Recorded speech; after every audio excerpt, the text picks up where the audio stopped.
With Shadowlands Season 4 aiming to switch things up right around the corner on August 2nd, and the new expansion Dragonflight following shortly after, now is probably the best time to get back into Shadowlands if you already bought it but decided to stop at some point.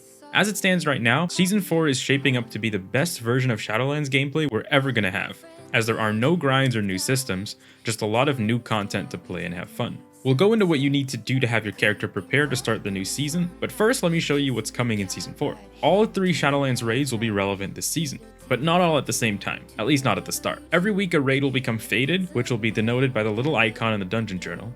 This will rotate through each raid in the order they came out. When a raid is faded, the loot item on normal will be 278 to 285, with the other difficulties scaling as you would expect. But don't expect to go back into Castle Nathria and just one-shot every boss. It might take some relearning. Also, each encounter will have one of the faded affixes attached to it. These will take the form of a new enemy or bunch of enemies that you fight during the boss that will give you some sort of stacking throughput buff. It's intended to make the fight more fun and involve less stress when relearning, but we should hold reservations until the season is well underway to observe how players end up handling it. Just know that the design goal seems to be making the raiding experience more fun and more varied this patch. Also, when you kill a faded boss, you'll get a new currency that can be used at these guys behind the Great Vault in Oribos for a piece of gear. This should make it so that you don't have to grind for unique pieces of loot like Sun King trinkets, Vein Rippers from Painsmith, or the weapons cache from Zymox. Once you kill enough bosses on faded, you can just go buy it. And a final note is that all the raid mounts are still going to be achievable, even if the raid is faded. So the Sylvanas and Jailer Mythic mounts, as well as the Jailer Heroic mount, will still drop at their original rates. However, the cutting edge achievements and AOTC achievements are all going away when Season 3 ends. If Mythic Plus is your content of choice, we have many new-ish dungeons this season. The simple way to remember what's coming is that all the recent mega dungeons, so Tazavesh, Mechagon, and Karazhan, will each return to Mythic Plus, scaled up to Shadowlands levels and gear drop scaled up too. Each mega dungeon will have itself split into an upper and lower wing as they were originally, so the 3 of these dungeons will comprise 6 Mythic Plus dungeons in Season 4. The last 2 Mythic Plus dungeons will be Grimrail Depot and Iron Docks from Warlords of Draenor. These 2 have never been Mythic Plus dungeons, but they do come from challenge mode, so it should be pretty interesting. The seasonal affix will be Shrouded, which is pretty simple.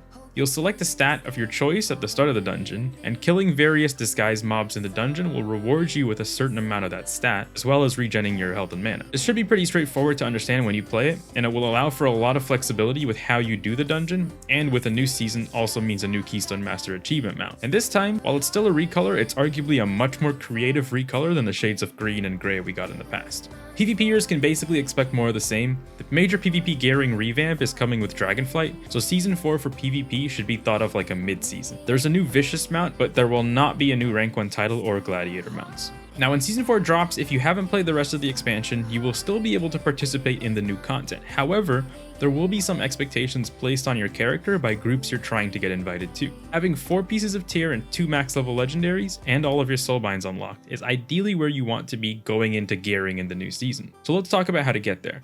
Now this will obviously vary depending on when you stop playing the game, so I'm going to go as fast as possible without missing any of the crucial information. Firstly, assuming you've finished all of the intro and story quests to the initial beginning of Shadowlands, do your Covenant campaign. This will unlock all 3 of your soulbinds as well as all their nodes, and give you a ton of renown, which goes up to 80 now, but it's extremely passive in its acquisition, so you'll never really have to go collect souls in the maw or do the 1000 anima quest ever again. It's worth noting that once you hit 80 renown once on any character, you unlock a lot of Covenant quality of life. You can just talk to the NPCs in Oribos to swap Covenants instantly at any time penalty free, and once you do a Covenants campaign once and unlock all the soulbind, your entire account will get them once you enter that same Covenant on any other character. Just talk to the soulbind guys around the Conduit Forge. Additionally, renown drops from every single part of the game. Killing a raid boss, completing a Mythic Plus dungeon, as well as battlegrounds, brawls, arenas, they will all give you renown, while this vendor near the flight path in Oribos will sell account-wide items after you hit renown 80 once to instantly boost your renown to 60 on different characters and covenants, as well as giving you flight paths and conduits. And once your covenant stuff is taken care of, you'll want to finish the Korthia campaign in the Maw.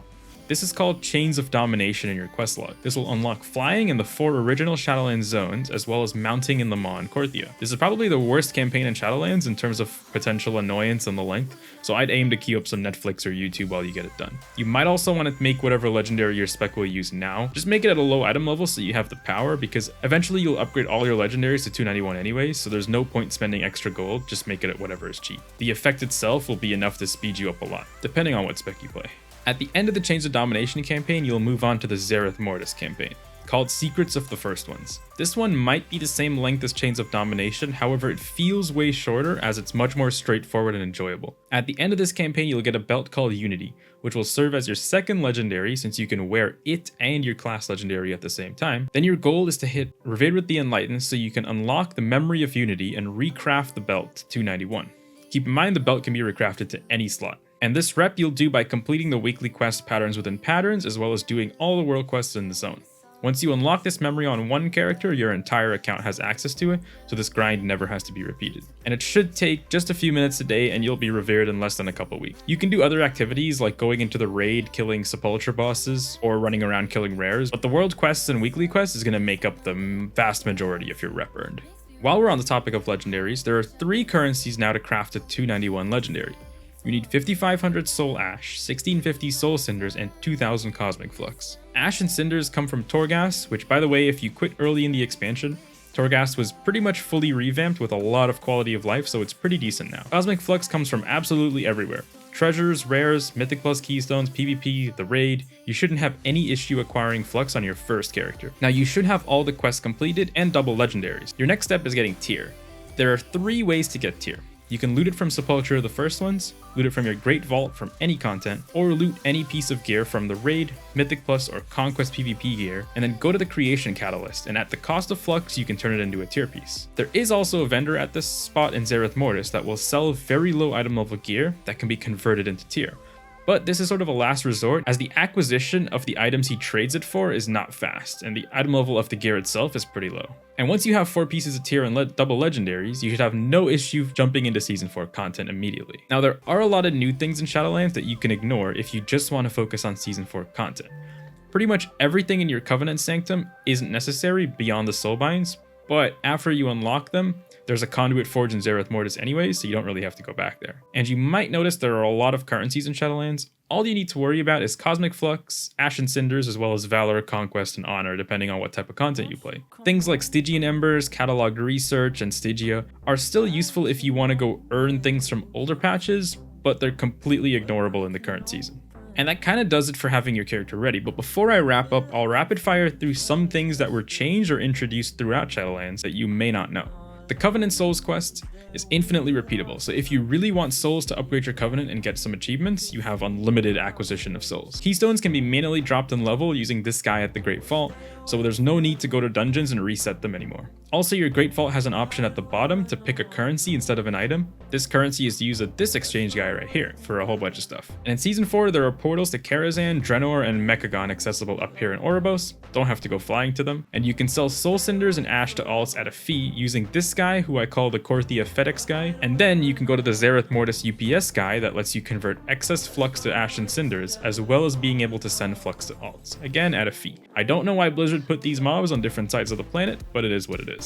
Conquest, Honor, and Mythic Plus gear are all upgradable from this guy. What determines your ability to upgrade to different levels is your rating in the activity the gear came from. So Arena or RBG rating or Mythic Plus score. It is worth noting that in the case of PvP upgrades, you have to keep winning games at your rank to keep upgrading gear. This is because earlier in the expansion, people would get 1800 in RBGs and then they just never PvP ever again for the entire season, but still have the ability to upgrade gear. If you progress Zereth Mortis' side activities, you'll eventually unlock 2 crafting stations that you can use to make mounts and pets. Just look up Protoform Synthesis. There's a lot of good guides on it already. Torghast also has this new upgrade talent tree thing called the Box. It's pretty cool if you want to do Torghast, but if not, you can do Jailer's Gauntlet, this new Torghast wing on the bottom here, and the box isn't active inside of it. However, Jailer's Gauntlet can only be completed once per layer per character, for much larger rewards than typical Torghast. In my opinion, it's much more fun, and you get a title, Hearthstone toy, mount, and probably some other small stuff for completing all the layers. Things you upgrade to tier in the Creation Catalyst also retain tertiary stats, as well as retaining any upgrade paths, so Conquest and M+ gear can continue to be upgraded after you turn them into tier. You can also upgrade non-tier pieces to convert them into what's called off-tier pieces. Basically means it's from the same armor set as the actual tier effect pieces, but they have predetermined stats. So you can check if it converts an item to another version with better secondary stats for you, or you can just convert them for transmog appearances. But that about wraps it up for what information you need to know to be ready for Season 4. I'll make a similar video to this when Dragonflight is closer to being released, and if there's anything you think I missed or anything I could do better, let me know in the comments below. And if you're a new player to the game starting in this season, my advice is to just take it slow. There's a lot to unpack, and it only gets more complex the more you learn, so just chill and have fun. There shouldn't be any pressure at all because this season is purely for fun.